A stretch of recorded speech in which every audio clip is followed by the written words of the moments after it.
মুহূর্তে সবথেকে বড় খবর, সবথেকে বড় ব্রেকিং নিউজে নজর রাখছি। আয়াতুল্লাহ আল খামেনি কিছুক্ষণ আগে জাতির উদ্দেশ্যে ভাষণ দিলেন এবং সেই ভাষণ থেকে চড়া বার্তা, চড়া সুর আমেরিকার বিরুদ্ধে পাল্টা সুর চড়ালো ইরান।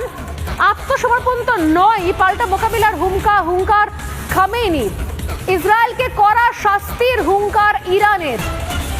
আমেরিকার মধ্যস্থতা মানবে না ইরান আত্মসমর্পণ করবে না। এবং যারা ইরানের ইতিহাস জানে তারা খুব ভালো করে জানে যে ইরানকে যদি কেউ চমকানোর চেষ্টা করে, যদি কেউ থ্রেট দেয়, যদি কেউ হুমকি দেয়, তাহলে তার পাল্টা ইরান কি করে, আর এবার সেটাই দেখবে আমেরিকা। আর তার সঙ্গে আয়াতুল্লাহ আল খামেনি আরও একটা বার্তা দিয়েছেন ইসরায়েলের জন্য। তিনি বলেছেন যে শাস্তি পেতে হবে। তার নিজের ভাষায় যখন জাতির উদ্দেশ্যে ভাষণ দেন কিছুক্ষণ আগে, সেই ভাষণ শেষ হয়েছে, সেখান থেকে বার্তা দিয়েছেন ইসরায়েলকে যে ভয়ঙ্কর শাস্তি পেতে হবে ইসরায়েলকে। এবং আমেরিকাকে পর্যন্ত বার্তা দিতে কসুর করেনি আয়াতুল্লাহ আল খামেনি। তিনি বলেছেন যে যা করছে আমেরিকা এর জবাব পাবে তাদের ভাষাতেই, কোনোভাবেই দমিয়ে রাখা যাবে না ইরানকে। আমি এই জায়গা থেকেই আসবো আমাদের আজকের আলোচনা, যারা রয়েছেন আমাদের সঙ্গে অতিথিরা তাদের কাছে আসবো। তবে তার আগে আমি একবার একটা পরিসংখ্যান দেখে নেব এই মুহূর্তে। কি পরিসংখ্যান?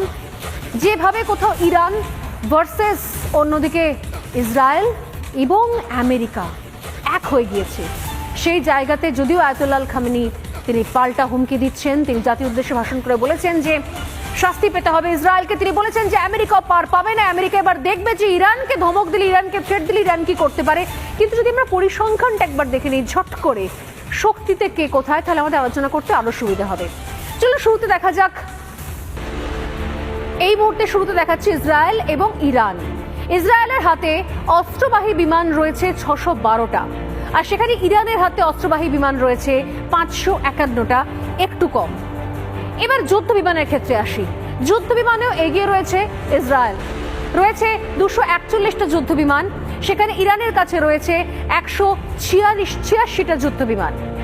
এরপর আসে বিশেষ যুদ্ধ বিমান, স্পেশাল যেগুলো এয়ারফোর্স বিমান রয়েছে, যুদ্ধ বিমান রয়েছে। ইসরায়েলের কাছে রয়েছে 23টা, অন্যদিকে ইরানের হাতে আছে মাত্র 10টা। অর্থাৎ এখনো পর্যন্ত শক্তির নিরিখে যদি দেখতে হয়, ইসরায়েল এমনি এগিয়ে রয়েছে ইরানের থেকে।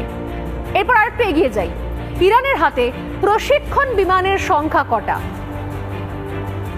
প্রশিক্ষণ বিমানের সংখ্যা সেটা রয়েছে 155টা, আর ইরানের হাতে রয়েছে সেখানে 102টো। এরপর রকেট লঞ্চার ইসরায়েলের কাছে আছে 150টা, আর ইরানের রকেট লঞ্চার রয়েছে 775টা। ডাবল নয়, তারও ডাবল, মানে এতটাই বেশি। ইসরায়েলের কাছে রকেট লঞ্চার 150টা, আর ইরানের কাছে রকেট লঞ্চার 775টা।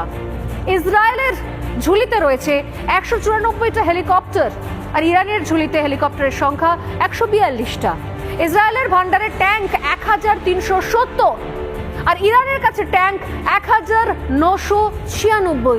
অর্থাৎ লাস্ট যে 2-3টে পরিসংখ্যান দেখাচ্ছি, এখানে কিন্তু ইরান অনেকটা এগিয়ে রয়েছে ইসরায়েলের থেকে।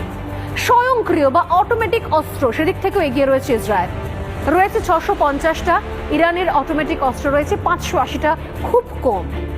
কিন্তু প্রশ্ন তো এখানে নয়, প্রশ্ন রয়েছে এর পরের পরিসংখ্যানে, যে পরিসংখ্যানে আপনারা বুঝতে পারবেন যে শুধুমাত্র ইরান আর ইসরায়েলের যুদ্ধ হচ্ছে না।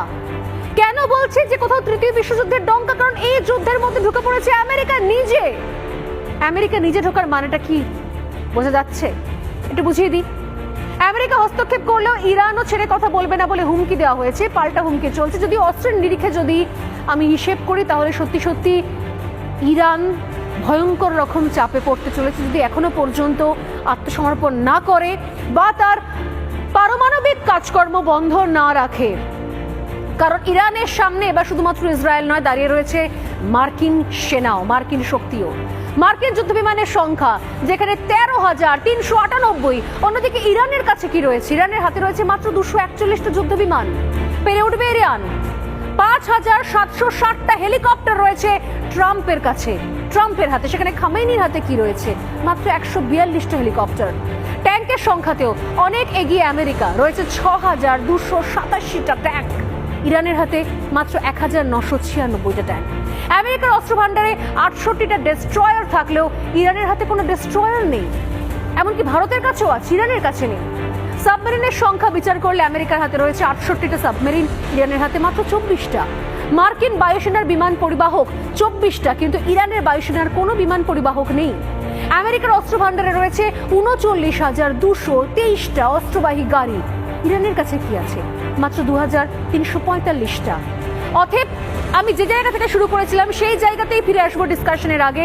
এই মুহূর্তে যে পরিসংখ্যান আমরা দেখতে পেলাম, সেই পরিসংখ্যানগুলো যদি বাস্তবে যুদ্ধের ময়দানে যদি সেগুলোর প্রতিফলন দেখতে পাওয়া যায়, সেটা কিন্তু ভয়ঙ্কর জায়গায় যাবে। কারণ তৃতীয় বিশ্বযুদ্ধের ডঙ্কা এই কারণে বাজছে বলে বলছি আমি, কারণ শুধুমাত্র আর ইসরায়েল নেই ইরানের সামনে, অন্য যে দেশটা দাঁড়িয়ে রয়েছে শক্তিধর দেশ গতকাল থেকে, সে দেশটার নাম আমেরিকা। নানা ধরনের কন্টেন্ট দেখার জন্য লাইক করুন, শেয়ার করুন আমাদের ফেসবুক পেজ, সাবস্ক্রাইব করুন আমাদের ইউটিউব চ্যানেল। পাশাপাশি অন্যান্য ব্রেকিং নিউজের জন্য অবশ্যই চোখ রাখুন রিপাবলিক বাংলায়।